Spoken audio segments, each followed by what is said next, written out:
ఆదోనికి చెందినటువంటి కె గౌతమి 10వ తరగతి చదువుతూ ఉంది. మున్సిపల్ హై స్కూల్ ఆదోనిలో చదువుతూ ఉంది.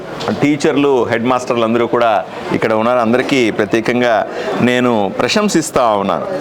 ఈరోజు రాజ్యాంగ దినానికి సంబంధించినటువంటి సందర్భంగా, రాజ్యాంగ దినోత్సవానికి సంబంధించిన సందర్భంగా పిల్లల చేత మేమందరూ ప్రజలందరి దగ్గర ఎన్నుకోబడి ఎమ్మెల్యేలయ్యి అసెంబ్లీలో కూర్చొని మా నియోజకవర్గాలు లేదా ఆదోనికి సంబంధించిన సమస్యలు నేను నిరంతరం కూడా మాట్లాడుతూ ఉంటాను.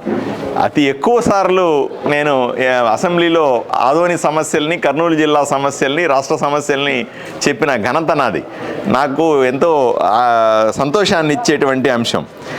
అదేవిధంగా ఈరోజు గౌతమి ఒకరోజు నా స్థానంలో ఆదోని ఎమ్మెల్యేగా నేను ఎక్కడైతే కూర్చుంటానో అసెంబ్లీలో, అక్కడ గౌతమి కూడా కూర్చొని ఆదోని వైపు నుంచి ప్రాతినిధ్యం వహిస్తున్నట్టుగా ఒకరోజు ఎమ్మెల్యే గౌతమి అసెంబ్లీకి వెళ్ళింది. అక్కడ చంద్రబాబు నాయుడు గారు మిగిలిన వాళ్ళు అందరినీ కూడా కలిసింది, తన వాణి వినిపించింది. పార్థసారథి ఎలాగ మాట్లాడతాడో అలాగే ఆదోనిలో మాట్లాడడానికి, అసెంబ్లీలో మాట్లాడడానికి ప్రయత్నం చేసింది. ఈరోజు మళ్ళీ ఆదోనికి తిరిగి వచ్చింది. మంచి ప్రశంసా పత్రంతో, ఒక మెడల్తో ఈమెను సత్కరించినాం.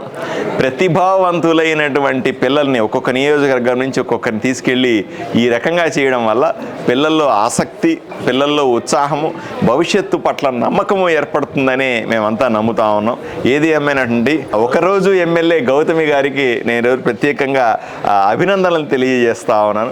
భవిష్యత్తులో కూడా నువ్వు పెరిగి పెద్దదయ్యి బాగా చదువుకొని, ఇప్పుడు రాజకీయాల్లోకి వచ్చే సమయం కాదు కాబట్టి బాగా చదువుకొని, నేను కూడా మొదట చదువుకొని డాక్టర్ అయ్యి తర్వాత ప్రాక్టీస్ చేసి తర్వాత రాజకీయాల్లోకి వచ్చాను.